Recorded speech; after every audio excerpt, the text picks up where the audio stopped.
Chanddeep, thank you very much for joining us for the World Creativity and Innovation Week, and specifically here for the World Creativity and Innovation Day. And it's just great to have an opportunity to chat with you briefly in your busy day. And thank you for allocating the time. I'm excited because it's great to hear from people that are actually applying creativity and innovation in their day-to-day efforts, not just to help the organization, but also to kind of enact positive impact on the world. So I'm wondering, could you maybe do a brief introduction of yourself? Sure. Sure. So hi, everybody. My name is Chanddeep Madaan. I'm the CEO and co-founder of Aya Payments, which is a healthcare fintech company. I am also leading a YouTube series called Through the Fire, where we interview CEOs on a weekly basis. And I am concurrently working on a project to plant 1 million trees in India by the end of 2020. Wow. So you're a rather busy guy, I think, at the moment. This is just remarkable, and I'm not actually certain where to begin because you have at least 3 very interesting topics. Why don't we start, perhaps, if I may suggest, with sort of Aya Payments and sort of your journey as an entrepreneur.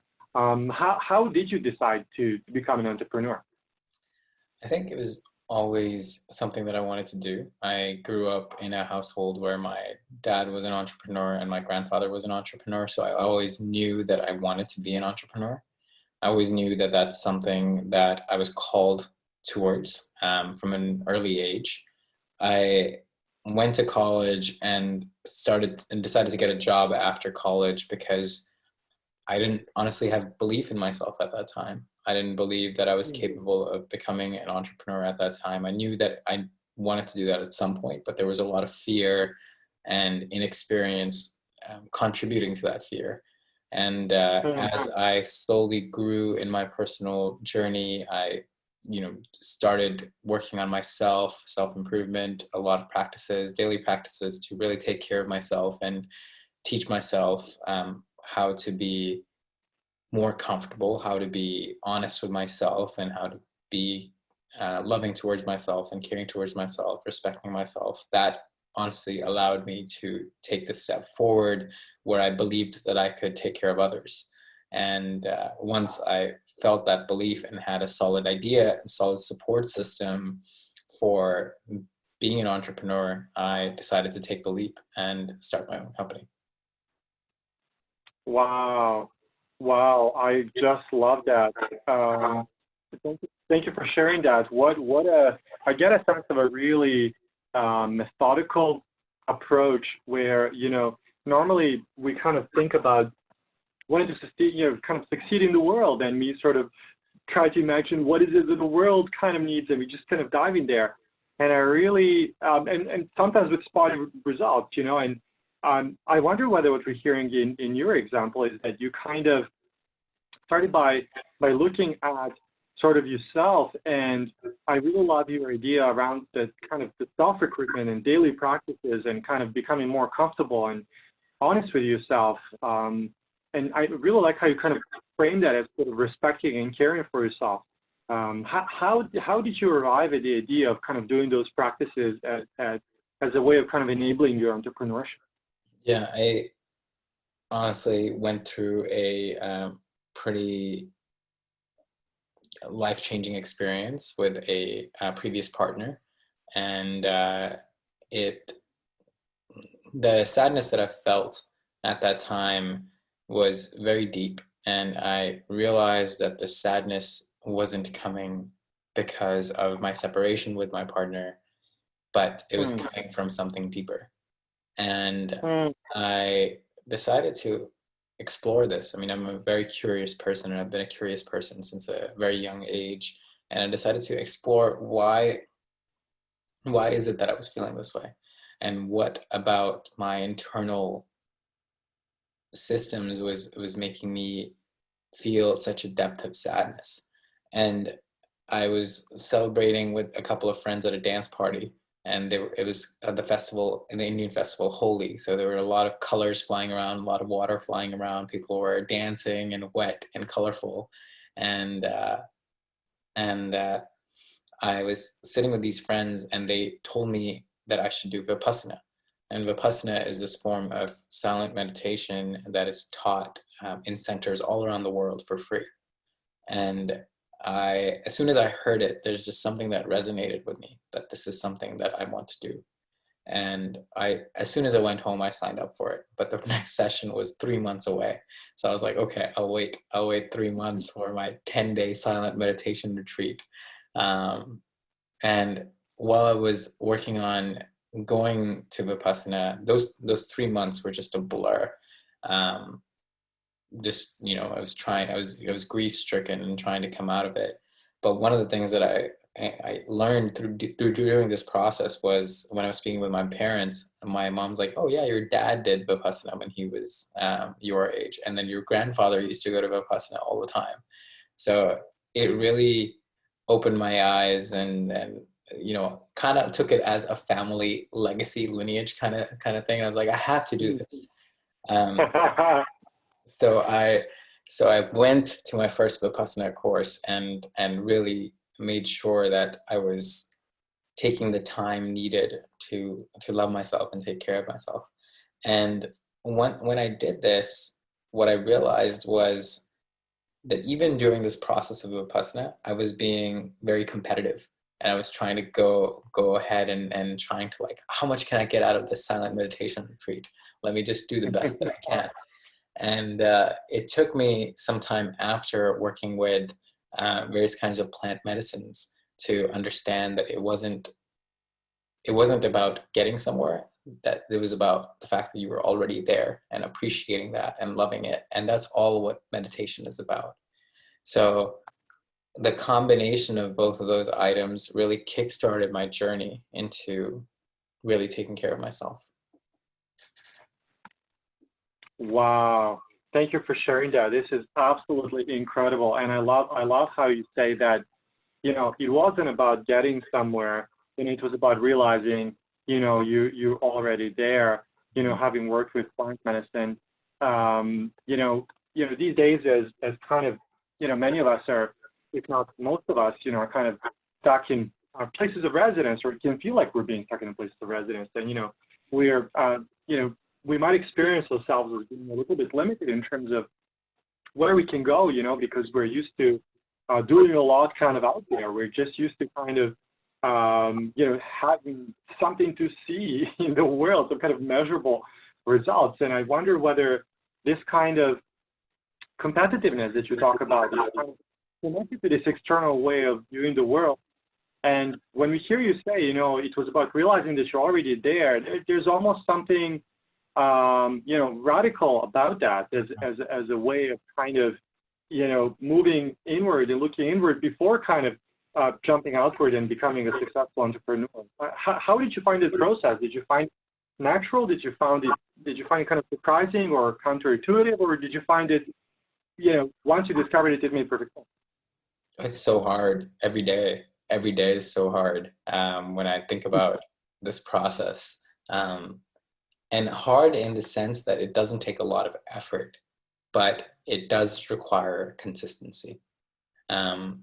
It's not hard to feel like, I've done all the things in my life that I've done. I've been a nuclear engineering graduate. I've won medals for ballroom dancing and swimming, and did really well in studies in India and United States. And I've done all of those things, and there's something that I got to is just an appreciation for everything that I've done. And I feel like everybody has this. I think most people really sell themselves short and don't see the depth and breadth of all they've accomplished in this life. And for me, just reminding myself of that as a daily practice, that's what the hard part is. It's not the fact that it's hard to say, oh, I love you, looking at myself in the mirror, or, hey, I'm going to meditate today, or I'm going to do yoga today, or I'm going to take a nap today, whatever is needed to make my body and myself run in optimal condition. Like that's it takes effort to go do that. And I think that's what I do on a daily basis that allows me to get to the point that I want to get to. Wow. It's just so great hearing that. It feels, very empowering because, when we hear these accolades, these kinds of accomplishments that, all of us, if not most of us, certainly many of us kind of dream about or think about if we would like to accomplish these things or we're working on accomplishing these things, we think of the one aspect of that equation of kind of, putting perhaps discipline, the work, the necessary things, which certainly are required to succeed in any of these areas. And it's so interesting to kind of hear you say that, recognizing those accomplishments in ourselves, and kind of acknowledging what we've done and taking the pause is very much required as well, and it's interesting to hear you say that it takes an effort to kind of do that. And I mean, it makes me wonder when you think of kind of that effort that's required to do that, what does that feel like? What is that effort about? Is it around kind of, I mean, is it the effort to really be mindful and to kind of commit to doing these things? Or is it just the effort around prioritizing these kinds of activities against everything that needs to be checked off? Or how do you perceive that? I think for me, the effort is around awareness. It's just consistent awareness. I was speaking to a friend the other day, and I said, I feel like every half an hour, I ask myself, what I'm currently doing, is that something that I want to be doing? Or do I want to be doing something else? And if I want to be doing something else, then I go do the thing that I want to be doing, and later on, I will come back and do the thing that I'm currently doing. And I think sometimes it's not the case. Sometimes you just need to prioritize and you need to accomplish something that's in front of you. So I absolutely get that. But most times people can procrastinate or sit in front of a computer for hours and get a writing block or get a design block or don't want to type up an email. And I feel like most of that is just because they don't want to, they don't want to do that in the moment. And most people don't ask themselves the question, is this what I want to be doing? And the awareness, the hard part, which I say, the constant understanding that, okay, I'm aware, I'm asking myself the question, but asking myself the question not in a way that I'm inquiring within myself, asking myself the question more so just that I'm observing how my body's feeling and observing, like, is this what I'm working on? Is this something that I'm engaged in? Is this something that I wish to be doing? Can I put more energy in? Can I sit up straighter? Can I have more of my feet on the ground? Is my posture good? Is my breath okay? I think it's more just around observation and awareness. And as I consistently do that, that's what really helps me move forward in a way that is hard, but is doable. Wow. I really, really love that. And what I really appreciate about this is I feel like you really shared something that connects these concepts, that might seem very kind of, abstract or very metaphysical, being aware and working with awareness. And I feel like you really kind of brought them down to something very practical, asking yourself, asking yourself sort of like, do I want to be doing this in this moment? And I feel like that's a very powerful invitation and something that the rest of us can practice as well. And I can appreciate why you say that might be challenging, because to be kind of honest and continuously aware of that, and be doing that twice an hour, that's really interesting. Do you find yourself changing what you're doing often? Or do you find that as you engage in this process of awareness, that it gives you opportunities to engage deeper, and sort of how does it tend to play out? I think a little bit of both. I find that when I ask myself this question, there's always a follow-up question. So it's like, okay, do I want to be doing this? Okay, no. What would I want to be doing instead? And or maybe why, what is it about this work? I think, there was a very important turning point that came for me a few months ago when I was laying down and I was looking at the ceiling and I was thinking, is this what I want to be doing with my life? Is this what I want to be doing with my career? I have so much breadth and so much range in what I want to accomplish. And even with my partner, speaking with her, I was like, is this the person that I want to be with? And I asked myself that question. And what it ultimately came down to it for me was choice. That if I am actively choosing to do something, then I will be happier in it. And every single day I make a choice to be with my partner. Every single time, if I am continuing to do something after I've asked myself this question, then I'm making a conscious choice to continue doing that. If I'm not, and I'm going and doing something else, I'm making a conscious choice to not do what I was doing earlier. So I think that, to me, it's the awareness comes from. I always used to joke with my previous therapist, and she's just like, it's good that you're aware. And I'm like, okay, but what comes after awareness? You just always tell me you always stop at the first step. It's just awareness. And what I've realized, what comes after awareness is choice. And you can do a lot of things. You can just choose to observe yourself. You can choose to change what you're doing. You can choose to go do something else. But there's choice in everything. There's choice in awareness too. So it's kind of, there's choice comes first and choice comes after too. And I think that's what the beauty of being aware and asking yourself this question and going about it on a daily basis does. Wow, that is so empowering. I just can't help but have a smile when I think we hear you say that, because it's amazing, right? When we think about awareness, we all want to be in choice, and we all want to be doing the things that we want to be doing, generally speaking. And it's so interesting making that connection between the awareness and choice, as you make it so clearly and I think beautifully and very simply, and yet I think in a very profound way, right? Because I wonder whether what we're hearing you say is that really the awareness supports the capacity to make these choices. Mm-hmm. And I also really like how you seem to possess a kind of a courageousness and a curiosity, a kind of a courage around whatever you're feeling. Instead of kind of turning away, you kind of go, wow, this is curious, why am I feeling this way? Let's explore. you kind of turn it around.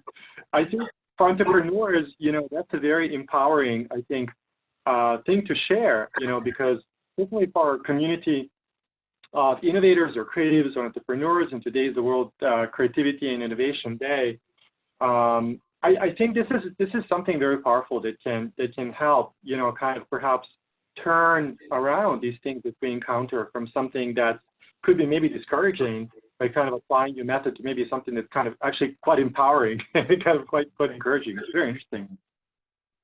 I wonder, how might these insights relate to you starting the YouTube series? What kind of drove you to start this YouTube series, Through the Fire? Sure. I think directly an exploration of creativity. I think when coronavirus hit and we were all stuck at home, I was suggesting to a friend, hey, you should do this. You're like very well spoken. You're out in front of Instagram. People know you. You have lots of followers. I think this is like something that you should really do. And he was like, do it with me. And I was like, okay, all right. This sounds like a great idea. You and I have worked together, Goran, before on trying to make sure and mapping out, all the possibilities where I can put my attention. And something that I recognize along the way is there's an importance to focusing, but there's an importance to being creative and creating items. And, we're talking about the World Creativity and Innovation Week. And within this concept of creativity coming from a sense of your whole occurred to me. And I've been reading this book by J. Krishnamurti, Facing a World in Crisis, recently. And in it, he talks about creativity coming as, can only come from a place of a fullness. It can come from a place of, like, if you're fragmented, then you can't fully be creative. If your mind is all over the place, then you can't fully be creative. To fully be creative, you have to embody it with your mind, your body, your spirit. And there's a lot of people that have built incredible organizations. And I know a lot of these people. So for me, when I was thinking about how did all these people embody their level of creativity as well, I decided that I should reach out to these people and see if they wanted to be on this video series with us. And so far we've done 3 shows and are doing a 4th one this weekend. And what we found through this process is really that all of these different CEOs that have built these organizations have different ways of going about building their organizations, and they're all unique. And you don't have one path to one roadmap to this is how you do it. And something that one of the CEOs that was on the series said, he goes, I had no idea, and none of the other CEOs that had any idea on how to actually get the things done that they wanted to get this done. They just improvised and they worked through the various struggles that they had. And I think that's what's important, and that's where creativity comes in.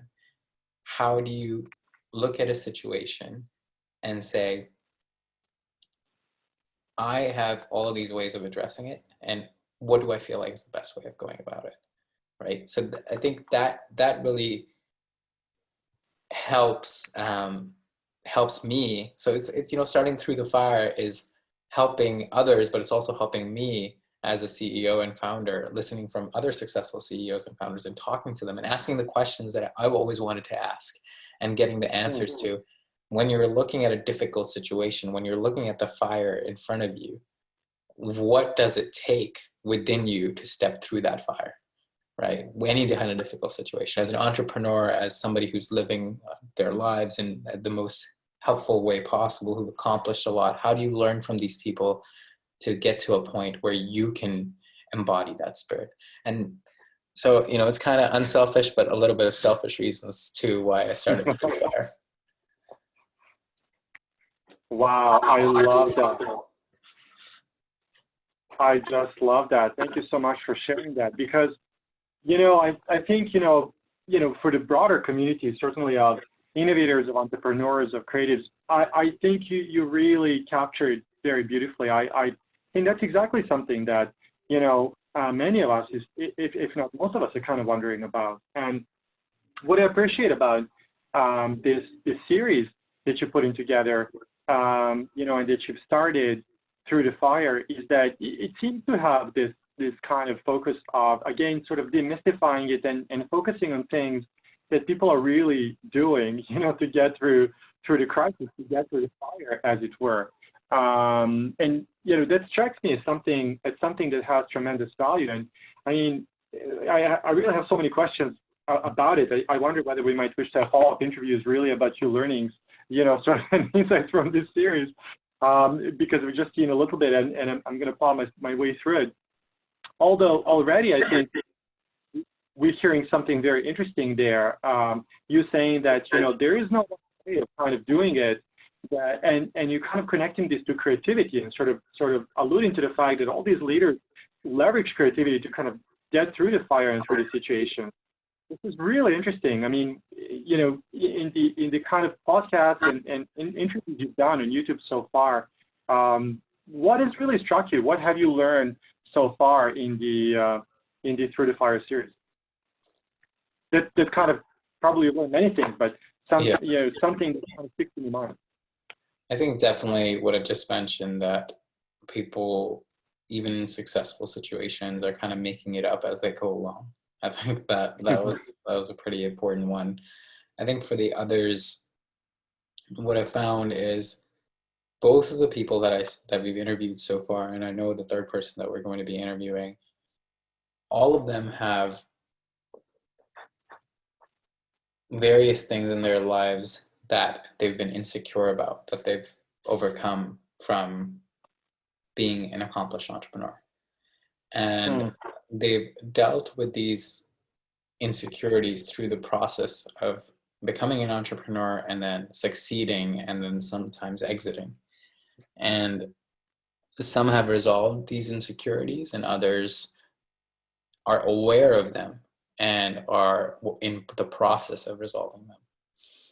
And Hmm. what I've found is as the insecurities have gotten resolved, there's been two paths. Either you become even a more successful entrepreneur, or you decide that it's not for you and change your life direction to something else, to Hmm. not what you're currently doing, but a different kind of entrepreneurship, different kind of creative outlet. And that's been very interesting for me because, I can definitely say that I've had some insecurities too. I currently still have some insecurities, and just working through them and working to be a better individual, a better man every single day. That's going to really reflect on my business as well. Wow, I just love that because we can't help but think, looking at successful entrepreneurs, such as yourself and others, I can't help but feel that often, we imagine that people became successful once they resolved kind of all of their issues, and we sort of feel that I must resolve all of my issues before I get to do this kind of work. And hearing you sort of talk about this from the perspective of, well, no, people are actually working on it constantly. I'm working on things constantly, and there are ways of being aware and using that as creative impetus. It actually feels rather empowering. Do you find that in your interviews with the entrepreneurs and leaders you're working with, how do you find they respond to their experiences and what they've learned? Sorry, I didn't understand the question. So my question is, when you hear them speak about their experiences Yeah. and getting through these difficulties, how do you find that impacted sort of their lives and their careers and kind of their ability to be creative? What are their responses like when you interview them in the Through the Fire series, and sort of like what are their takeaways? After their ability to kind of make it through the fire themselves. Yeah, I think, people should definitely watch the series for themselves to make that assessment on, what they can gather from it. I don't want to speak for on their behalf. I think it's important that the people hear firsthand, because one of the things that I learned, and which really struck me, and I wrote a Medium article about this as well, is how often people believe somebody else without actually forming their own opinion or going to the source. And I do that too. Um, but here the source is very easily accessible. So I would say, it's important that you're hearing these entrepreneur stories firsthand. And I don't want to say anything about them that I may misrepresent. I love that. I love that. That is a wonderful invitation, I think, to dive in and to kind of hear these interviews. And again, thanks so much for doing this. And I mean, this kind of reminds me of the last thing you mentioned, the million trees in India project. And this seems in some way, previous work, I know that you definitely have a theme, I would say, of striving to create broad positive impact, certainly in your IA Payment organization. And the Million Trees in India is just such an audacious project, and it seems so bold and yet so beautiful, because in today's environment of climate change and everything, it really appears that this is something all of us should be working on. How did you decide to do that, and what kind of motivated you to do that? I think for a long time, I've looked at my dad and seen the family business that we've been in, and it's been a business within the lumber industry. And for me, growing up in a lumber factory, I really noticed the impact of cutting down trees and directly relating it to the pollution that's currently present in India. On the other side, of course, there's all the bellies that those cutting those trees fed, all the human beings and the families that were fed because that had to happen. So I'm cognizant of both sides, and thankfully I have friends who call me out and pay attention to both sides. But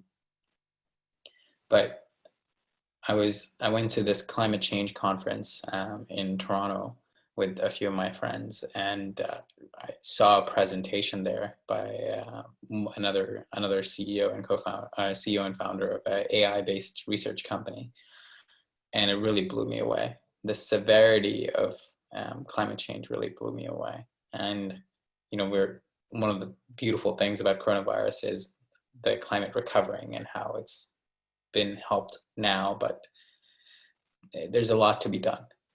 Somewhere I was reading just within UK or France to cut and meet the emission standard by 2050, they would have to eliminate oil and gas industry altogether. They would have to cut transportation by 50%. So, and I don't really think that that's feasible. So there's a lot to be done about climate change. Now, I thought about what can I do? What can I do when I'm hearing about this severe calamity that's called the climate crisis? And I thought about planting 1 million trees a long time ago as a vertical integration to my dad's business. And this time I realized that, I can't really wait for him to say anything or like wanting to do this. This is just something that I would have to do. And so I started on the project. We have a few people working on the project right now, and we're crowdfunding the project. So it's pretty exciting, and it's a new way of raising money that I haven't dealt with before. But the goal is to plant 1 million trees in the beginning and turn it into an ever-growing plantation.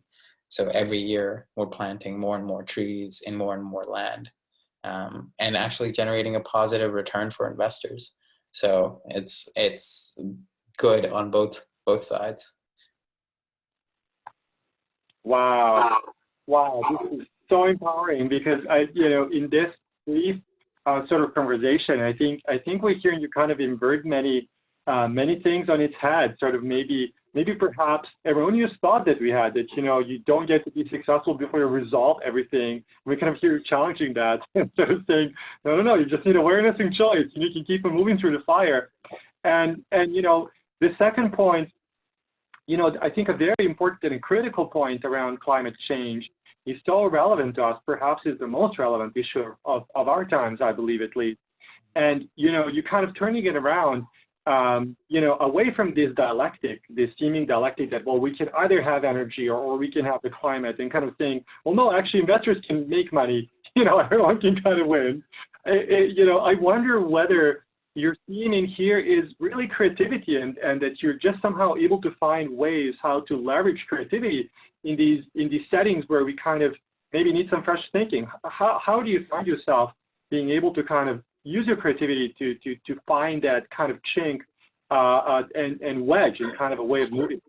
I think I learned to be creative on an art class that I did a long time ago. Actually, the painting behind me is something that I drew in that art class, and it's something that really taught me how to be in my body and feel what I'm feeling in conjunction with what I'm thinking and create something. And that to me was the first time in a long time, ever since I was a kid, that I was fully allowed to be creative. I think, it becomes hard when you're a nuclear engineer and working on math problems on treadmill, which is what I do. I like run and I think about solving math problems. It's hard to be. Actually, that's its own form of creativity too. Like just coming up with different issues and solving them. But to be fully embodying myself and fully putting myself in a situation where I can create something with all of my being together. It was in that art class. And from that art class, moving on to becoming more empowered gradually through the various positions that I held, of having others' belief in me, that I could do things, and ultimately the support system that I needed. And not for everybody, but for me, it was like very, very essential. And it's still essential that I have a strong support system, a good group of friends, a good group of teachers and mentors and employees and co-founder and partners and creators. Like all of this is important for me. So really building this infrastructure of support allowed me to be fully expressive, fully creative, and just know that if anything happens to me, that I have all these people that I can, fall back to. And that's what's really allowed me to be creative. And I didn't always have this, I built this. And I would say I built this in 2 years. Like where I am right now, that hasn't taken a long time. So it doesn't take long. And it's just important that you find yourself and find what's important to you, have good people to surround yourself with. And I feel like once there's this sense of mental safety, that truly encourages creativity. Because if you're panicked or if you're fearful, it's hard to create because you're just trying to protect. You're trying, whatever you're creating is faced inwards versus outwards. It could be outwards too, but that's just my perspective at this moment. Obviously, I'm learning every single day, so my perspectives can also change, and do change very regularly. But that's my perspective right now. That I was fully able to create what I was able to create through the support system that I built one by one, but that truly came from looking internally within myself and building that belief within myself, building that love and respect and care within myself. Wow. I just am so appreciative of you sharing that, because it really, I think, connects with many, many themes that, many of us are, have either read about or reading about, or trying to kind of put together, and to kind of activate, and you really make it sound, I think, very approachable and very straightforward and very accessible, and to kind of hear you describe the process as something that doesn't necessarily take decades.